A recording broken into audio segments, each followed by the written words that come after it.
Bonjour et bienvenue sur la chaîne de Vous à moi. On va parler aujourd'hui d'IA. D'IA, ange ou démon, une révolution technologique ou un test grandeur nature de notre humanité. Et si le vrai problème, ce n'était pas l'IA, et si en réalité, elle était en train de révéler quelque chose de beaucoup plus dérangeant sur nous-mêmes. Aujourd'hui, je reçois Ferial Furon, l'auteur de Réinventer l'humanité à l'heure de l'IA, et on va essayer de comprendre ce que cela dit de nous.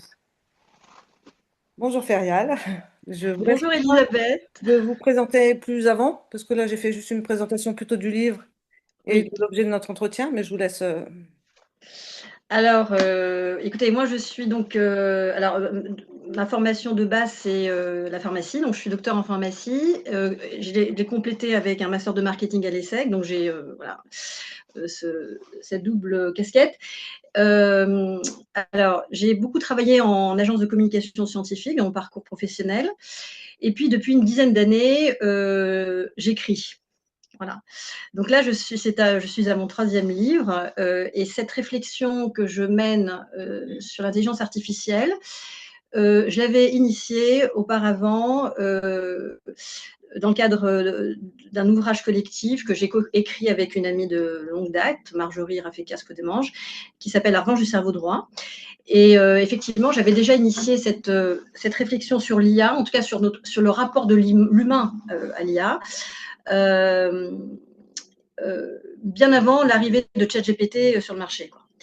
Et effectivement, depuis que l'IA générative est arrivée sur le marché, là, voilà, ça nous demande vraiment de voir où nous en sommes, parce que pour moi, c'est une épreuve majeure de notre époque.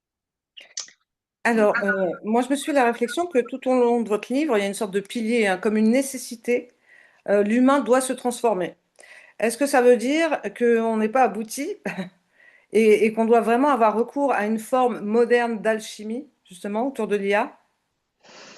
Oui, voilà, donc ça, c'est une bonne approche là, que vous avez, Elisabeth. Bon, ça me permet effectivement d'expliquer à nos auditeurs comment s'est articulé ce livre. Alors moi, le point de départ de ma quête, en fait, pour l'écriture de ce livre, c'était justement de réhabiliter les fondamentaux de l'alchimie. Parce que, moi, venant de la pharmacie, donc je suis, on va dire, j'ai été formée à la chimie moderne.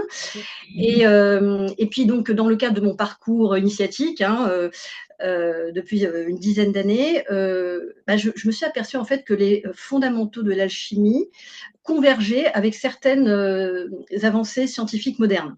D'accord.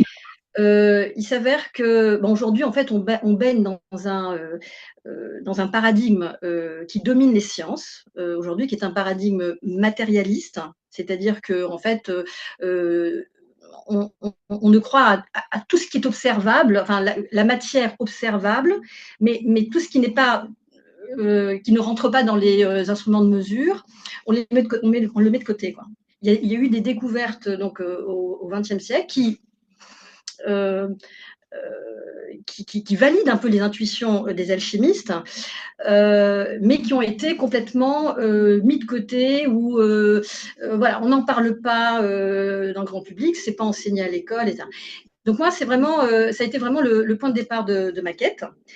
Donc les fondamentaux de la chimie, c'est quoi? C'est la transmutabilité de la matière.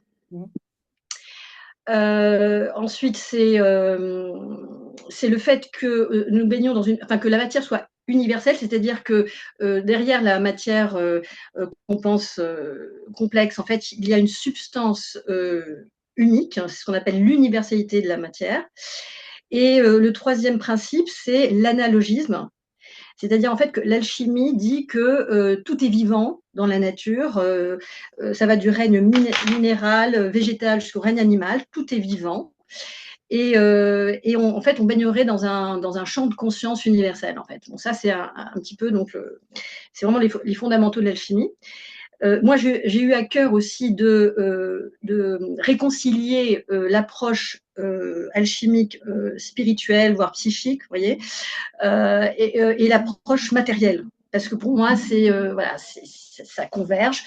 Comme disait Paracels, qui est un médecin alchimiste du XVIe siècle, il disait nulle personne ne peut transmuter la matière s'il ne se transmute pas lui-même. Parce que qu'est-ce que dit l'alchimie? L'alchimie dit que matière et esprit, c'est pas séparé. Voilà, ça fait partie d'une même substance. Et ça rejoint justement la pensée de Spinoza, qui m'a beaucoup marqué dans le cadre de mon parcours. Et, euh, et voilà, donc le point de départ, c'est ça, c'était vraiment de réhabiliter, on va dire, ces fondamentaux à la lumière des avancées scientifiques. Et ensuite, il y a eu effectivement, quand ChatGPT est arrivé dans le marché, là, je me suis dit, et comme j'avais déjà effectivement mené cette réflexion sur l'IA, là, je me suis dit effectivement qu'il est très important, en fait, de bien définir le cadre de pensée dans lequel on est pour appréhender notre rapport à l'IA. Si on est dans le domaine vraiment dominant, enfin matérialiste, effectivement, l'IA est pour nous quelque chose d'extérieur à nous. Donc, effectivement, on a peur qu'elle nous dépasse. On a peur aussi qu'elle se retourne contre son créateur. Donc, c'est vraiment, on est en plein dans le mythe de Frankenstein, en fait. Tout à fait. Mais en revanche, quand on est quand on change notre regard sur le monde, sur le réel, et quand justement on se rapproche plus des fondamentaux de l'alchimie, là on se dit que l'IA, et vous l'avez dit très bien en introduction, nous révèle en fait. C'est un miroir. C'est notre miroir, c'est-à-dire on projette nos peurs, on se projette dans l'IA en fait. Parce que l'IA, qu'est-ce que c'est? L'IA, en fait, c'est un outil probabiliste, mathématique, qui va pêcher dans tout ce que l'humanité a produit. Ouais. Vous voyez? Dans une des questions que j'ai prévues plus tard, mais du coup, on va Oui. l'aborder, je disais que l'IA, c'est peut-être une sorte de lieu, enfin de lieu, en fait, un peu comme les annales akashiques, qui serait voilà, un endroit où toutes les connaissances sont regroupées, pardon. Mais du coup, il faut tenir compte du fait que bah, c'est comme les annales akashiques, il y a tout dedans, mais même le faux. Donc la difficulté va être aussi d'avoir suffisamment d'esprit critique pour savoir ce qui est vrai et faux, parce que c'est une sorte de bain de connaissances. Mais voilà, il ne faut pas lui donner toute notre confiance. Enfin, il faut garder cet esprit critique plus que jamais, d'ailleurs, parce que avoir un discernement sur ce qui est vrai ou faux, je pense que c'est quelque chose qui est très compliqué aujourd'hui. Eh bien, vous avez dit des choses très très justes voilà, qui sont véhiculées dans cet ouvrage, alors que je montre à tout le monde. Hein, c'est réinventer l'humain d'intelligence artificielle. Donc c'est vraiment ce que vous venez de dire, Elisabeth, est très juste. Effectivement, l'IA, c'est comme un grand cloud informatique, vous voyez, effectivement, c'est l'équivalent, comme vous dites, de ces annales akashiques. Euh, et donc, quand on rentre en relation avec elle, alors, justement, quand on est en conscience, quand on sait que c'est un outil, parce que bon, ça c'est très important aussi, parce que l'IA nous fait réfléchir à ce que c'est que la conscience. Hein. Et justement, dans le paradigme matérialiste, il y en a plein qui pensent que l'IA sera consciente un jour. Mm. Mais ça, le problème, c'est que dès lors que vous dites que la matière est inerte, comment est-ce que vous pouvez expliquer que la conscience va émerger de quelque chose d'inerte?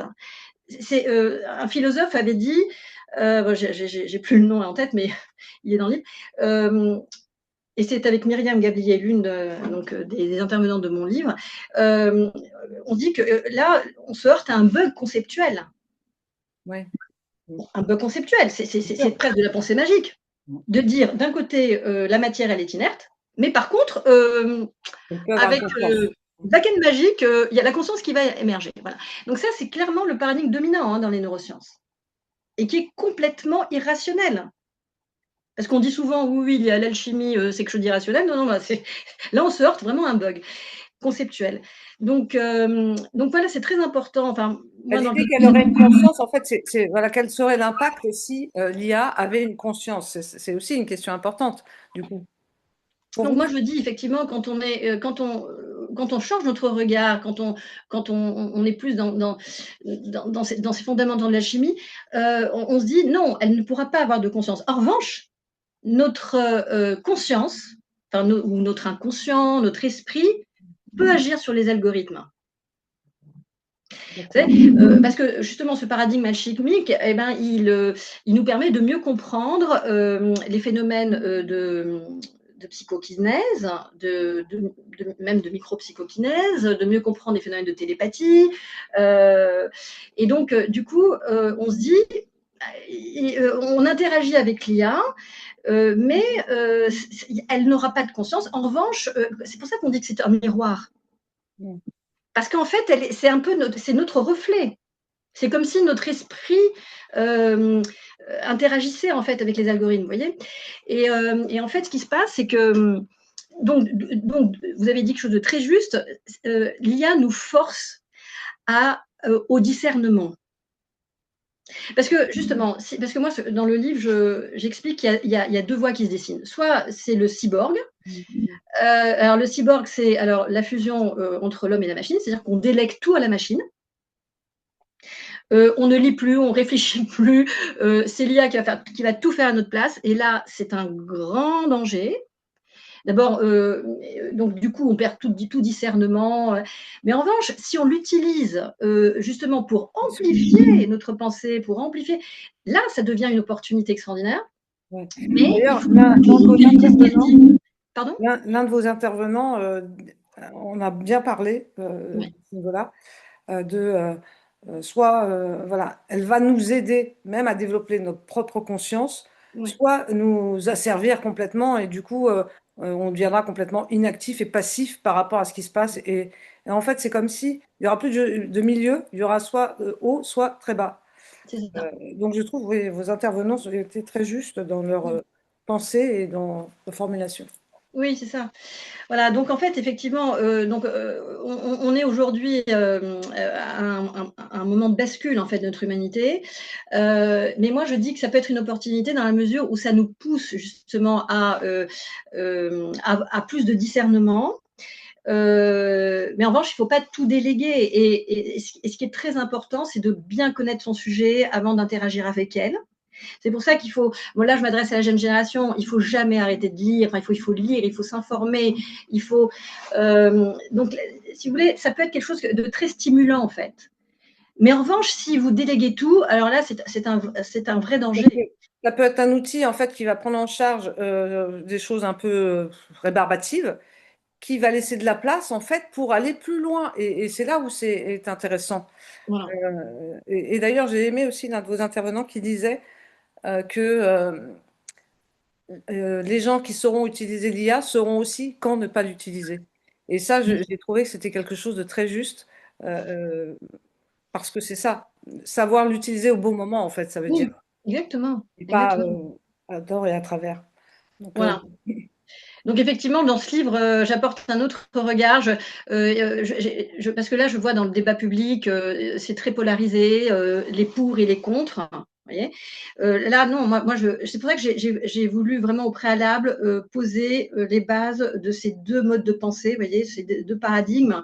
Et voilà, et les personnes qui liront le livre, ils verront s'ils sont plus matérialistes ou plus spirituel, moi je dis maintenant alchimique et tout. Et à ce moment-là, ceux qui sont entre les deux, peut-être que ce livre leur apportera, vous voyez, une ouverture d'esprit, de manière à voir les choses différemment. moi, par exemple, j'étais plutôt contre, hein. Moi, j'ai jamais utilisé de ChatGPT. La première fois que j'ai commencé à regarder, c'est en lisant votre livre, je me suis dit, ah bah tiens, peut-être que oui, c'est vrai, j'avoue, la première fois que je l'ai utilisé pour comprendre en fait ce qui peut se passer, voilà, à Ouais. déléguer. Et puis en fait, voilà, très vite, on s'aperçoit, enfin, quand on aime faire les choses soi-même, que non, voilà, on peut chercher des mots, peut-être chercher une orientation, une piste, mais, Ouais. euh, mais pas tout Là, déléguer. tout à fait. En fait, c'est important de prendre à bras le corps ce sujet aujourd'hui, parce que en fait, par exemple, les jeunes générations vont vivre avec ça. Vous voyez, nous, en fait, on est d'une génération, on, on a quand même connu le téléphone avec fil, quoi. Je veux dire, on vient de loin. On a vu toutes les avancées. Je veux dire, Internet, ça a été une révolution pour nous. Vous voyez, moi, je me souviens à l'époque où j'ai fait ma thèse de pharmacie, il n'y avait pas Internet. J'allais à la bibliothèque, je me souviens, je prenais un ticket, j'allais chercher le livre et tout. Je prenais un temps fou. Et maintenant, avec Internet, c'est extraordinaire. En 2 clics, on a tous les Pas tout documents, sur place. etc. Donc, c'est une révolution. Donc là, l'IA, c'est pareil. C'est une deuxième grosse révolution, parce qu'en plus, elle touche vraiment à la cognition, hein. Mm. Et c'est très important de prendre ce sujet à bras le corps, surtout pour les nouvelles générations qui vont vraiment baigner avec l'IA. Moi, j'ai vu un slogan passer comme ça sur Facebook qui disait l'IA va pas vous remplacer. En revanche, votre concurrent qui va l'utiliser, oui. Vous voyez, Ouais. et moi, je pense que effectivement, c'est crucial pour la jeune génération. Moi, j'en parle beaucoup avec mes enfants, hein, parce que là, aujourd'hui, les lycéens l'utilisent et tout, mais c'est tellement important de leur dire attention, parce qu'il y a un phénomène d'anthropomorphisme après qui va se mettre en jeu, hein. On en parle beaucoup. Il y en a qui vont préférer communiquer avec les robots plus qu'avec les humains. Il y en a qui vont tomber amoureux de robots. Enfin bon, bref, là, on va vers.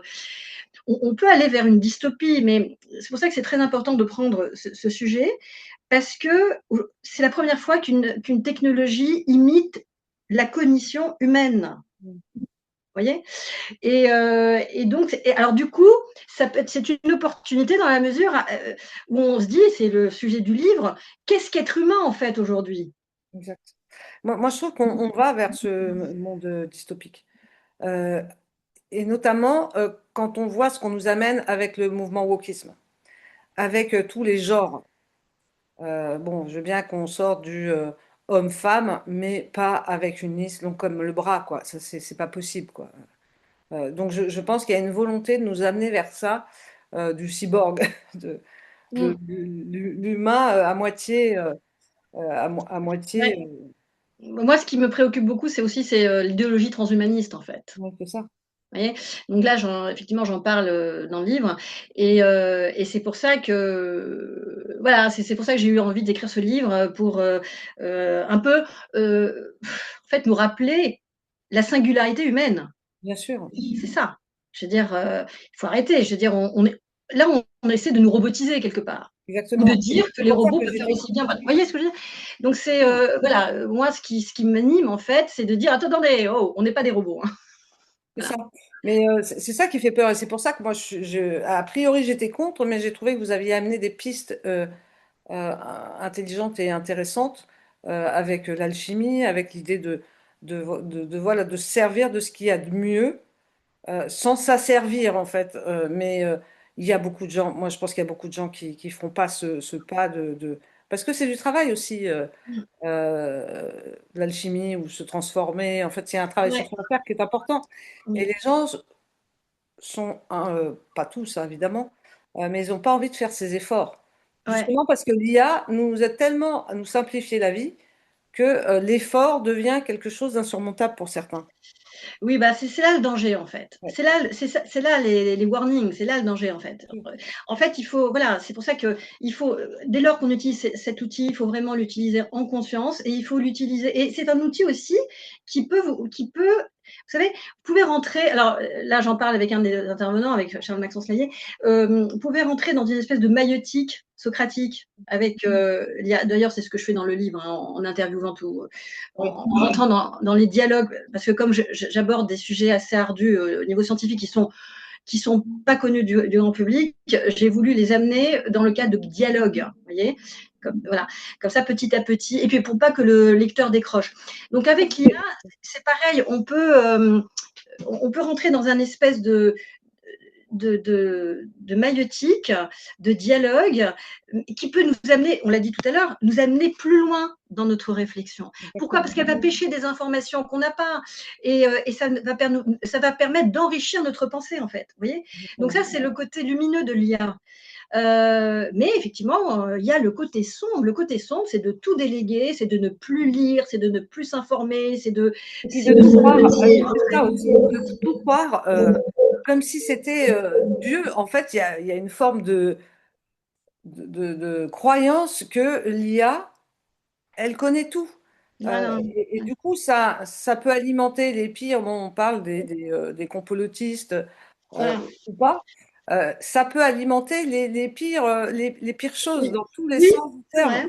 C'est Parce que, vrai, dans la mesure où on peut rentrer dans une bulle avec l'IA, justement, vous voyez. par exemple, Euh, avec les algorithmes, ouais, euh, quand on va sur les sites comme TikTok qui nous envoient ce qu'on a envie d'entendre, ben, on sort pas de la bulle. Et donc, on finit par se convaincre que ce qu'on pensait au début était vrai, voire pire.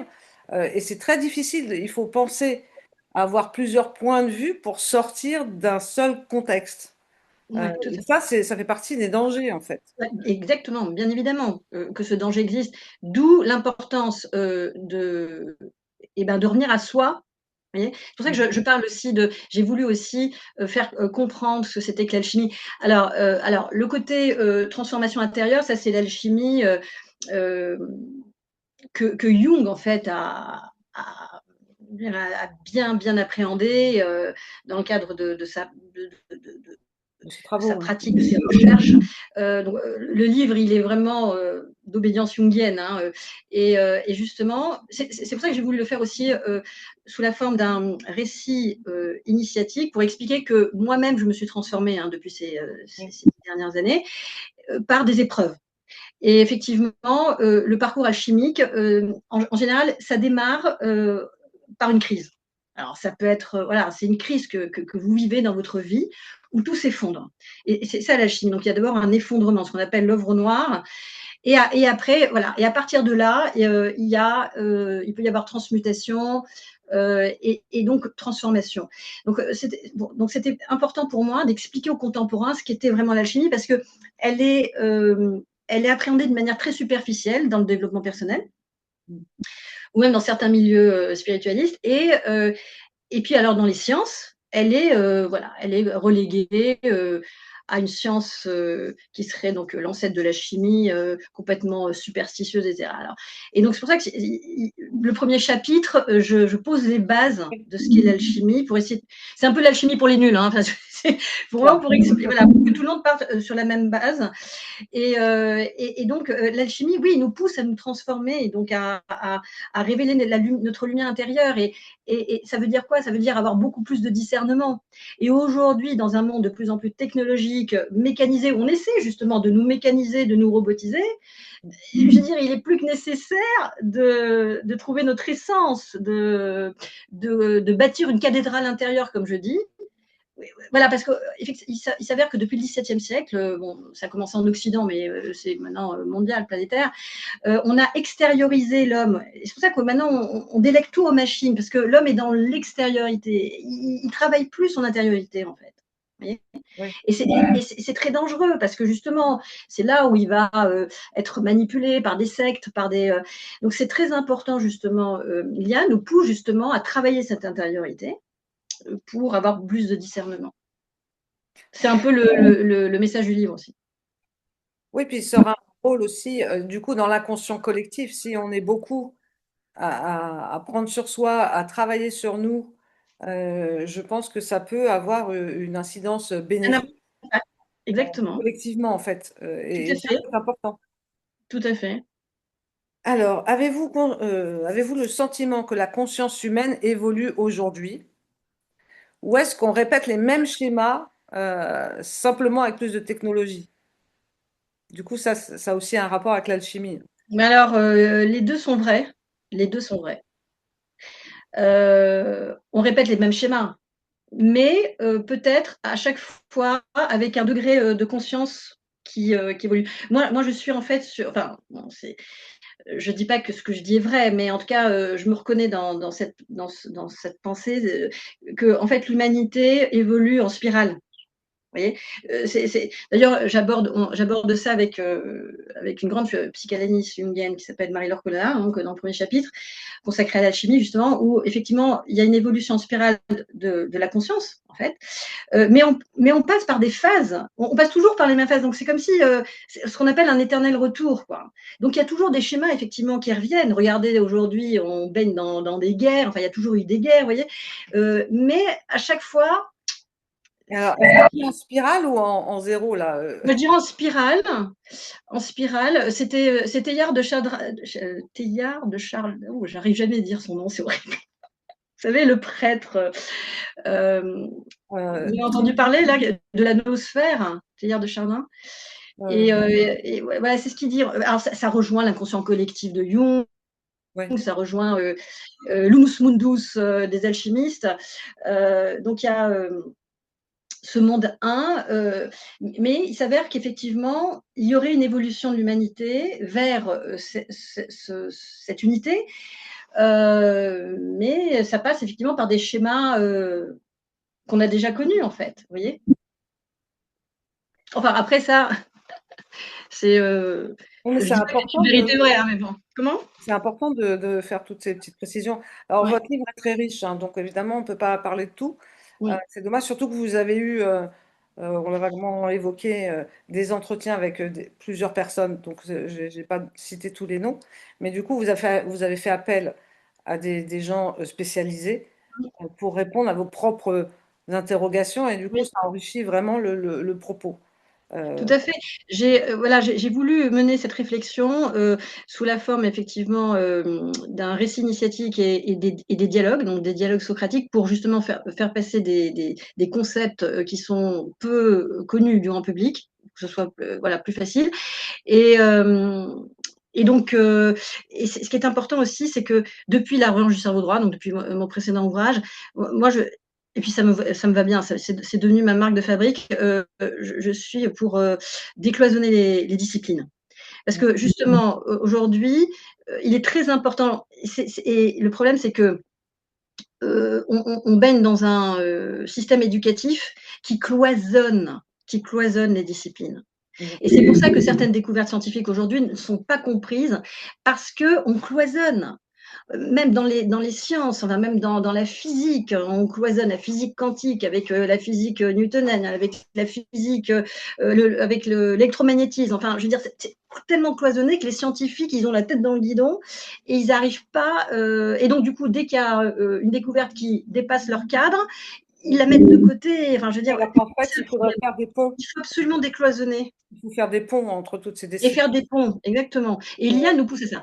Donc effectivement, dans le livre, c'est ce que j'ai fait, hein. J'ai interviewé moi je les appelle mes muses, hein, 9 muses, donc ils viennent donc de la recherche, de la pratique et donc des sciences. Et puis il y a une dixième effectivement, une dixième voix anonyme qui vient du monde technologique, qui a préféré rester anonyme parce que comme je parle de la chimie, donc Oui. c'est et je parle aussi, je mets en avant aussi des découvertes scientifiques qui sont très controversées. Je parle de la mémoire de l'eau, la fusion froide, justement, qui redonnent les lettres de noblesse à l'alchimie, qui sont considérées comme des avancées complètement controversées. C'est pas du tout accepté D'ailleurs, il y avait par la science mainstream, hein. Luc Montagnier qui avait Ouais, fait des recherches sur la mémoire de l'eau basées sur les recherches de Masaru voilà, Emoto. oui, Et c'est ce qui l'a discrédité. Bon, après, je ne parle pas de ce qui s'est la suite qui a été voilà, avec le Covid, ouais, tout à fait, tout ça, mais il a commencé à être discrédité sur ses travaux sur l'eau. c'est ça. Alors qu'on a fait, j'ai fait une vidéo qui n'a pas beaucoup marché et pourtant elle est très importante sur les sons, sur les Ouais, fréquences. ouais, C'est ma dernière vidéo. J'ai pas compris qu'elle ait eu si peu d'impact parce que les fréquences, les sons, ça a vraiment une incidence sur le corps puisqu'on est composé d'eau majoritairement. exactement, Bon voilà, je trouvais que c'était un sujet exactement. super intéressant. J'étais un peu déçue du peu d'intérêt que ça elle a suscité. Bon, c'est comme ça. Ouais, Mais voilà, Montagnier, qui était quand même prix Nobel, ouais, a été discrédité à partir de ces travaux-là. Ça a voilà, commencé avant les problèmes du Covid. exactement. Et pourtant, voilà, c'est des sujets en fait qui sont tellement riches. Ouais. Donc voilà. Et justement, ces découvertes valident l'intuition des alchimistes. Quand on est justement quand on comprend le cadre de pensée de l'alchimie, on se dit ah bah oui effectivement c'est pas vous voyez. Mais si on est dans le paradigme matérialiste, alors là on se dit oh c'est n'importe quoi. Et c'est ce qu'on entend aujourd'hui dans les médias et tout. Aujourd'hui l'homéopathie elle est considérée comme un placebo. Et Euh, d'ailleurs, en fait, l'homéopathie, justement, c'est vraiment un bon exemple parce que c'est la dilution dans l'eau. Et donc, on comprend mieux que cette dilution garde en mémoire voilà. des effets qui soignent. voilà, c'est la signature électromagnétique de la molécule qui est captée par les molécules d'eau. Mais voilà, les chimistes, ils ne savent pas ce que c'est que l'électromagnétisme. Donc, vous voyez ce que je veux dire? C'est cloisonné. Donc, à partir de là, on dit non, ça n'existe pas et tout. Oui, Voilà. d'ailleurs, c'est plus remboursé. Je crois que Pardon. depuis un an ou deux, l'homéopathie n'est plus remboursée. Voilà, et c'est plus remboursé. Voilà. Voilà. Ça a encore été discrédité parce que c'est une manière de dire ça marche pas, ça sert à rien de C'est ça. rembourser. C'est ça. C'est Bon, ça. voilà, moi je trouve ça incroyable, mais bon, Ouais. ça c'est un autre sujet. Euh, Selon vous, qu'est-ce qui fait qu'un humain reste profondément humain et que la machine ne pourra jamais reproduire? Alors moi, justement, ce qui nous différencie de la machine, c'est le vivant, en fait. Le problème, c'est qu'on projette de la vie où il y en a pas. L'humain, il est vivant, quoi. Vous voyez, je veux dire, la machine, Oui, oui, il y a des émotions, voilà, ouais. elle a des émotions donc là, je me dis: «C'est quand même incroyable», hein. Je veux dire, voilà, aujourd'hui, il faut savoir ce que c'est que la vie, quoi. Le souffle. Est-ce que la machine va respirer? Bah non. Je crois Donc pas.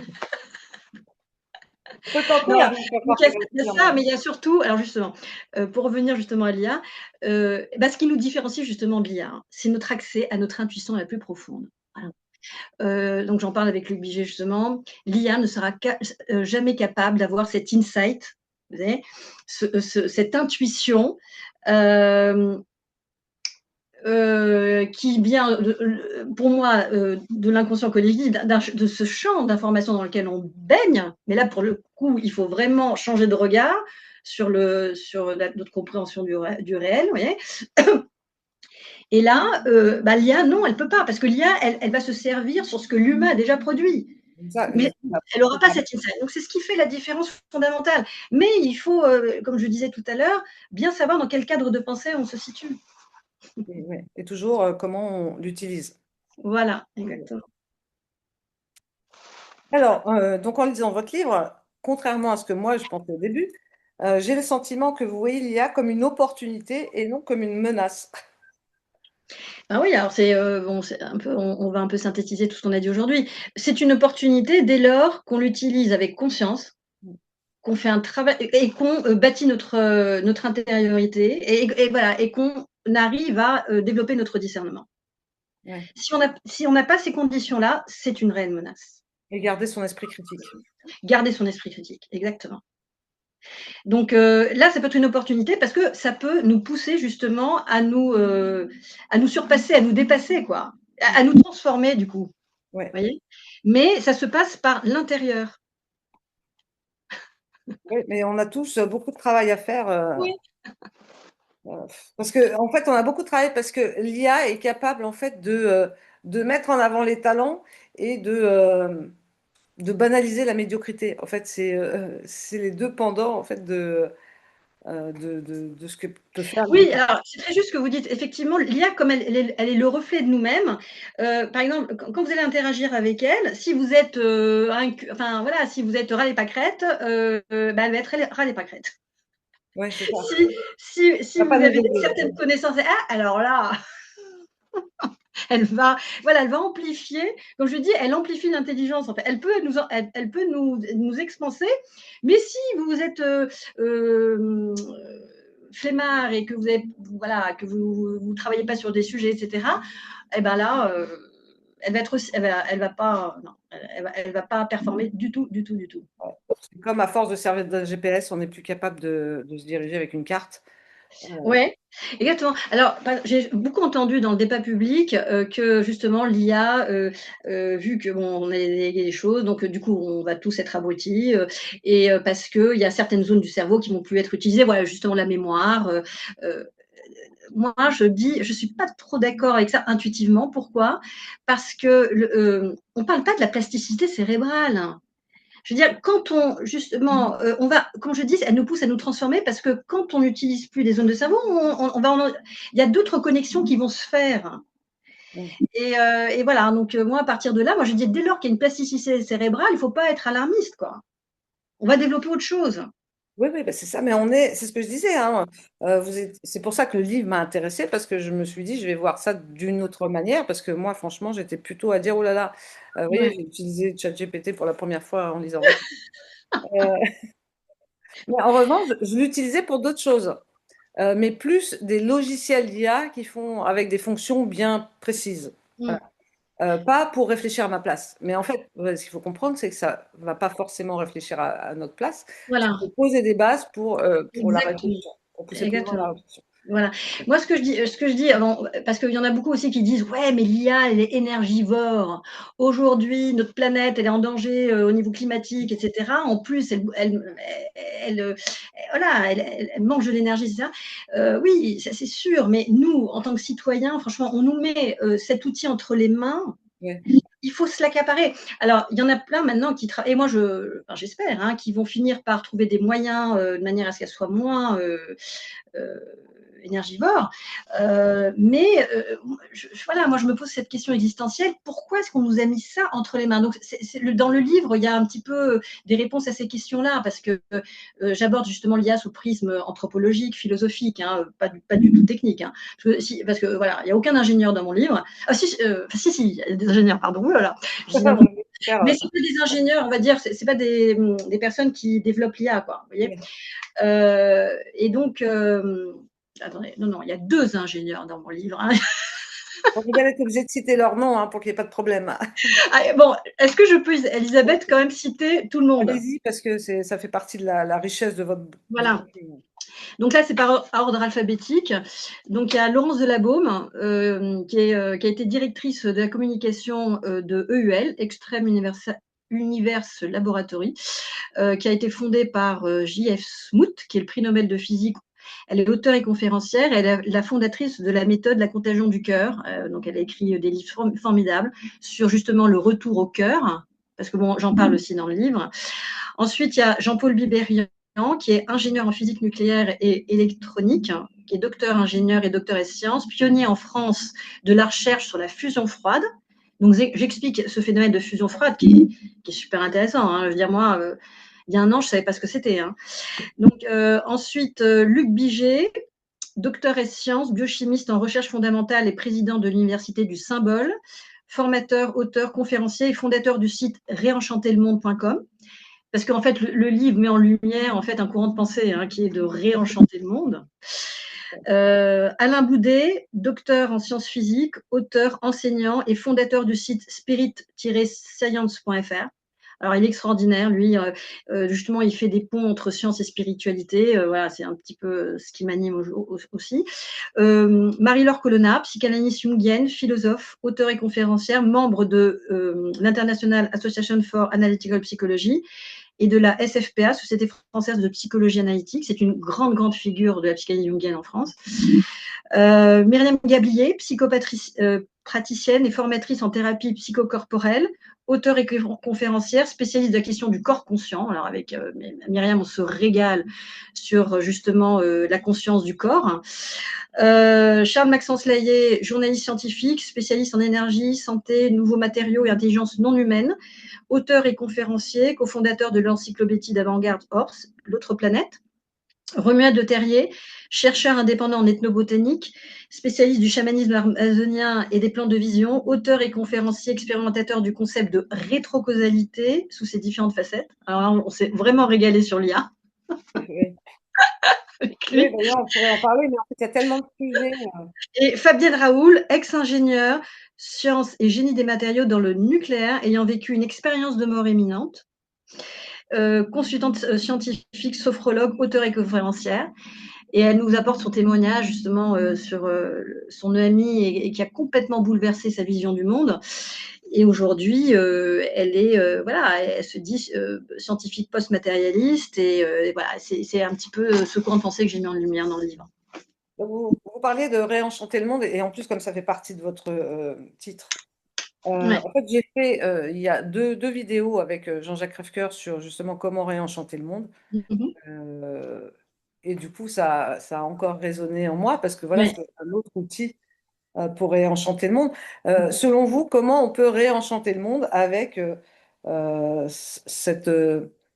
en passant par l'alchimie ou la conscience, voilà, comment selon Pour vous? moi, justement, l'alchimie, cette autre façon de voir la conscience, pas comme étant un produit du cerveau, mais comme étant plutôt voilà, un champ de conscience dans lequel on baigne, et, quelque chose de fondamental à l'univers.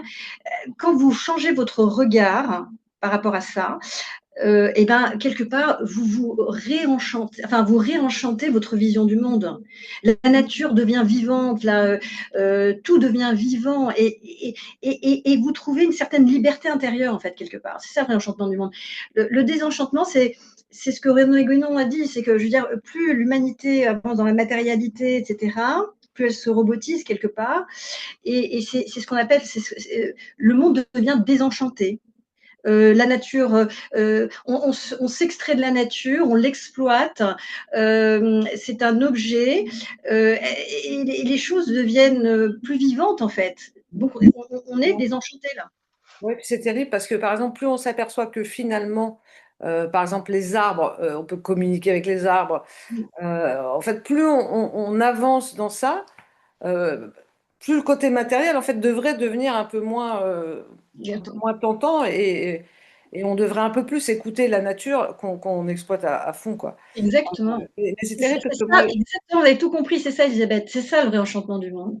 C'est, comme disait, j'ai des frissons quand je dis ça, ça doit être juste, c'est comme disait Spinoza, l'homme fait partie intégrante de la nature. ouais, bien On sûr. n'est pas extérieur à la nature.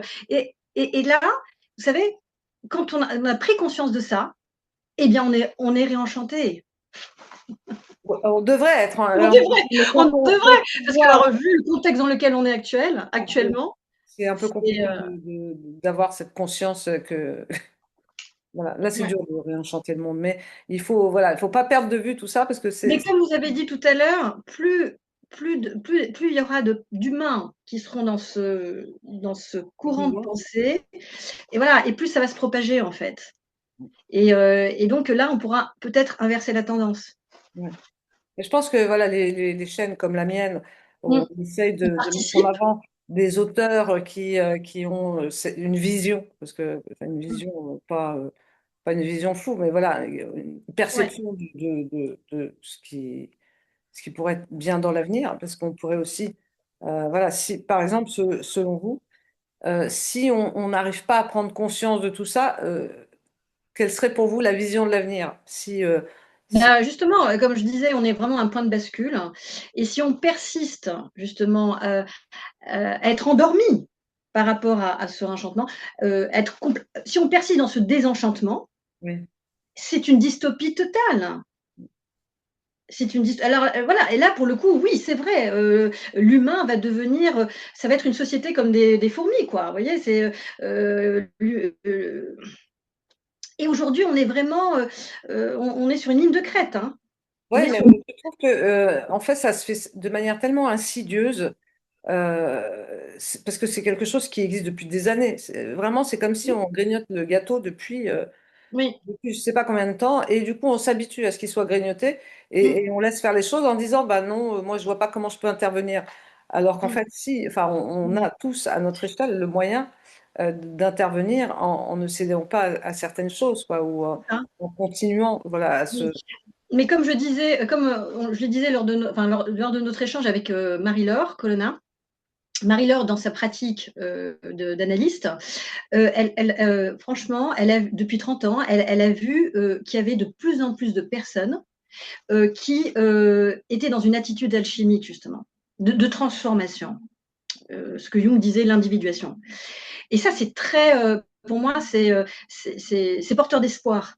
Oui, mais ça commence assez tardivement, en fait. Les gens, on va dire, en fait, ce qui serait bien, c'est que les plus jeunes Oui. commencent plus tôt à faire ce travail. Ce serait bien. Bien sûr, mais je sais pas si, vous avez remarqué autour de vous, nos jeunes, on dit souvent ils vont être abrutis et tout, mais l'école les abrutis, ça c'est sûr, hein. Le système éducatif là aujourd'hui pour le jeune n'est pas du tout adapté au mode de pensée de nos jeunes, vous voyez, qui ont baigné, qui sont nés avec Internet.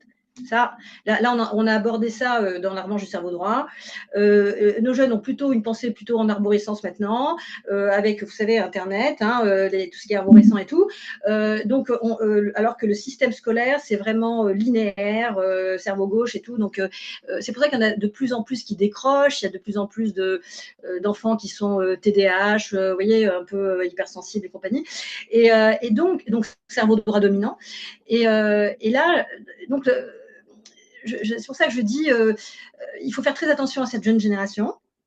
Et donc, voilà, moi je pense qu'il faut vraiment réformer le système éducatif, mais moi je ne suis pas du tout, Oui, du tout, bien du sûr. tout dans le milieu. Donc, mais j'espère que le système éducatif va vraiment évoluer pour s'adapter à ces jeunes. Il y a plein Euh, de profs aussi qui se plaignent de ça, hein, ouais. qui ont vu, voilà, des profs qui ont une carrière de 30 ans derrière eux, qui ont vu vraiment le système dégénérer, quoi. Oui, enfin, disons que c'est un système qui n'est plus adapté au mode de pensée des jeunes. Vous voyez. Donc, ça a été un système qui était très très bien, hein, avant Internet, hein, avant, voilà, mais maintenant, non. Ça Donc, dégénérait, je pense, un peu avant Internet. oui, peut-être, sans doute. Je pense, oui. Je dirais vraiment au début des années 2000, vraiment tout début. Ouais, Ouais. voilà. Et puis aussi, depuis la crise du Covid, je pense qu'il y a pas mal de monde qui s'est reconnecté à la nature, qui a changé son regard sur le monde, je pense, en fait. Tout ça a été, voilà, si on peut tirer des bonnes choses, des mauvaises, Voilà. ça a été vraiment un détonateur chez plein de personnes. Ouais. Je veux dire violent, détonateur, vraiment le truc. Tout à fait. Et Ouais. ça fait ce qu'on appelle en alchimie, ça a été une œuvre noire. Ça s'est effondré. D'ailleurs, on dit il y a eu énormément de divorces à ce moment-là, etc. Il y a eu un effondrement. Et donc, dès lors qu'il y a un effondrement, il peut y avoir qu'une seconde naissance, mais dans le sens aligné, quoi. Le divorce, bon, je pense qu'il ne faut pas tout mettre là-dessus, mais je pense que les gens, effectivement, de vivre ensemble, ils n'avaient pas l'habitude, parce que quand on travaille chacun de son côté, on se Oui, voit à peine. Le oui, fait d'être dans une promiscuité, je pense que ça a oui, oui. contribué au nombre de divorces, et pas seulement cette prise de conscience, voilà, qu'il y en a un qui avance et l'autre qui reste en arrière, Mhm. de manière alchimique ou Ouais, ouais, je spirituelle. sais, mais bon, vous savez. En tout cas, voilà, moi, je dis que enfin, d'après ce que me dit Marie-Laure, hein, il y en a de plus en plus, mais et justement, pour reprendre justement la passée de Rupert Sheldrake, hein, que j'essaie d'expliquer un peu dans le livre, qui est un biologiste qui parle justement de ces champs morphogénétiques et tout. C'est-à-dire que dès lors qu'une masse critique est atteinte en termes de conscience, bah, ça se propage dans l'espèce, ça se propage. Donc, peut-être que ça va se passer comme ça, pour éviter justement cette dystopie. Il faut le souhaiter. Mais oui, je pense qu'on est plein aussi à ne pas vouloir que ça arrive. Ouais. Donc, voilà, on essaye chacun à notre niveau Exactement. Comme disait Luc, chacun à notre niveau, on essaie de faire justement d'ouvrir les gens à une autre compréhension du réel. Vous le faites avec votre chaîne, moi je le fais avec en écrivant ces livres, vous voyez. Donc, et il dit ça, c'est très bien, c'est une petite pierre qu'on apporte comme ça à l'édifice pour éviter la catastrophe. Exactement. Exactement. Alors, la difficulté, c'est d'informer sans imposer une vision. Voilà, Exactement. C'est inviter, inviter. ça. Un regard différent. Ouais, euh, tout à fait. alors, il y a beaucoup de questions que je n'ai pas posées. Est-ce Ah. qu'il y en a certaines que vous pensez qu'il serait important qu'on aborde? Parce que vous voyez des choses que... Bah, je pense qu'on a dit pas mal de choses, hein. Je vous remercie beaucoup, hein, pour cet échange, Elisabeth. Maintenant, est-ce que vous avez vraiment une question là qui vous taraude? En fait, j'avais 3 pages de questions, mais Ah, finalement, dans vos réponses, vous avez répondu aux questions. ah, Du coup, j'ai dû passer en me disant, bon, ça c'est fait, ça c'est fait. Euh, non, je vois pas. En fait, j'ai beau regarder. je pense qu'avec ce qu'on a dit, les personnes qui vont nous écouter vont à peu près comprendre. Oui, C'est le but en fait, essayer de bien sûr. comprendre un petit peu Faut ce pas qu'il y a non dans le plus livre. tout dévoiler, mais franchement, et c'est hyper intéressant. Voilà, vous m'avez fait changer d'avis sur l'IA. C'est pas gagné, hein. Parce qu'en fait, oui, j'ai bien aimé cette idée de son cerveau comme un outil de progression et non pas de le voir pas comme comme un danger, une Comme une menace. menace, un danger. Voilà, je suis très heureuse de Mais ce que voilà, vous il dites. faut vraiment prendre conscience que ça peut être mauvais, mais Exact. ça peut Donc être ça nous pousse à être meilleurs, en fait. exactement. Et Voilà, donc, en nous poussant à être meilleurs, ça permet en fait de façonner sa pierre ou son, voilà, dont on parlait d'alchimie c'est ça. dans le creuset, transformer l'or en plomb de Exactement. manière intellectuelle ou Ouais, émotionnelle peut-être. tout à fait. Donc, Ça va de pair, hein. Ce qui est très important, c'est cette reconnexion au cœur. Parce qu'on parle beaucoup, beaucoup de cerveau. ouais. Et le Pas problème, c'est aussi. qu'effectivement, la pensée moderne nous a complètement elle est intellectuelle, elle nous a complètement déconnectés de nos émotions, de notre Ouais. cœur et moi, c'est, bon, c'est encore, vraiment, une idée phare que je véhicule depuis la branche du cerveau droit, où il faut vraiment se reconnecter à notre intuition, à notre corps, et ça, c'est très important et si vous voulez, l'IA, c'est vraiment le reflet de ce qu'on aurait pu devenir, c'est-à-dire complètement déconnecté de tout, robotisé. Vous voyez ce que je veux dire? C'est ça, ça nous révèle en fait. C'est comme un électrochoc qu'on a en fait. Oui, je pense aussi, ouais. Voilà. Mais c'est vrai qu'on ne parle pas assez de la connexion au cœur. Mais en fait, c'est qu'il y a comme un paradoxe parce qu'on vit dans un monde de plus en plus dur. Mm. Et du coup, faire appel à son cœur, c'est se fragiliser parce que c'est Ah non, justement, bah, c'est très intéressant ce que vous dites, parce que là, j'ai beaucoup abordé ça avec Luc Biget, justement, qui est un grand symboliste. Et il expliquait que se reconnecter au cœur, c'est pas le côté misérabiliste du cœur, vous voyez, genre quand il n'y a quelqu'un pas de d'émotif. misérabilisme, mais Non, parce que émotionnel. justement, le cœur, ça demande une très très grande structure intérieure, en fait, pour être dans le cœur, vous voyez. C'est lui, c'est tout le parcours alchimique en fait. Le parcours alchimique, c'est de passer de l'intellect au cœur en fait. Ouais. Mais en bâtissant une cathédrale intérieure, ce que je dis à chaque fois. Et lui, Luc, en fait, parle des 12 côtes, parce que, vous voyez, parce qu'il fait du symbolisme du corps humain, hein, Luc. Et autour du cœur, il y a 12 côtes. C'est les 12 travaux d'Hercule, en fait, vous voyez. Donc, c'est Oui, le parcours du héros. Donc, c'est pas du tout le côté misérabiliste, voilà.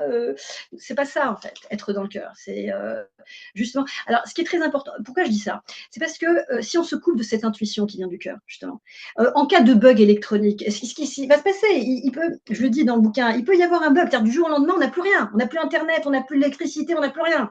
Et ça peut très bien se faire. Comment vous faites pour survivre si vous n'êtes pas connecté à la nature comme nos ancêtres, les chasseurs-cueilleurs, etc. Comment vous exactement. voyez, Ouais. c'est pour ça que Ça peut arriver ça peut arriver, bien évidemment.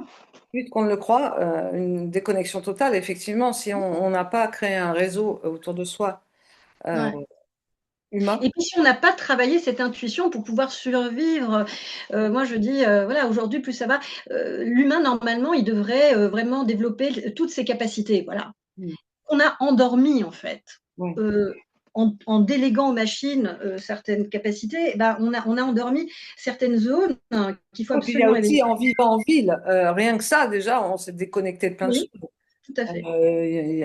J'ai vu il y a quelque temps des enfants qui ne savaient pas à quoi ressemble un poisson, quoi. Exactement. Euh, ou une Mmh. vache. Ou quand ils Voilà, voient une vache, ils ne comprennent pas tout à que fait. ça peut être un steak. Enfin, c'est horrible.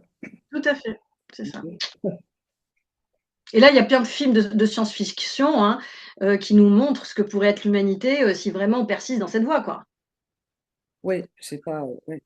Hein, il suffit de ouais. Ça fera un reset, hein, Mmh. mais ça fait aussi plein de gens. Enfin bon, voilà, je ne veux même pas y penser parce que pour moi, c'est vraiment Ouais. dystopique. Ça, c'est Pour ça vraiment. donc à travers ces ouvrages, moi je voilà, je mets en valeur justement l'intuition, là et c'est ce qui nous différencie justement des machines et parce que juste, vous savez voilà, dans le mode de pensée actuel, prédominant et tout, c'est tout est l'intellect. La pensée intuitive, c'est une pensée, vous voyez, qui vient de nulle part, presque irrationnelle, alors que justement, c'est celle-là qu'il faut valoriser. Instinctive, en fait. Comment? Intuitive et instinctive. Voilà, c'est celle-là qu'il faut valoriser, maintenant, quoi. Ouais. Alors du coup, ma conclusion était, ce qui est frappant dans cet échange, parce qu'en fait j'étais sûre qu'on allait, on allait bien s'entendre, c'est qu'on parle beaucoup d'intelligence artificielle, mais finalement la vraie question reste profondément humaine. exactement. Peut-être que le défi aujourd'hui, ce n'est pas de suivre le rythme des machines, mais de ne pas perdre ce qui fait notre humanité. Voilà, c'était un petit peu ma propre C'est conclusion. magnifique, c'est magnifique. Si vous voulez donner la vôtre, Non, euh, non, je ne la donne pas, elle est magnifique et j'ai eu des frissons quand, quand vous l'avez dit. Donc, oh, c'est trop gentil. voilà. Merci, Ferial, pour cet échange. J'espère qu'on va rester en contact, si ça vous Avec dit. plaisir, Elisabeth, Et je avec voulais plaisir. demander donc aux gens qui nous regardent, dites-moi en commentaire, est-ce que pour vous, l'IA nous fait évoluer ou est-ce qu'elle nous met face à nous-mêmes? N'hésitez pas à liker, à vous abonner. En fait, c'est important pour développer la chaîne. Voilà, merci à tous.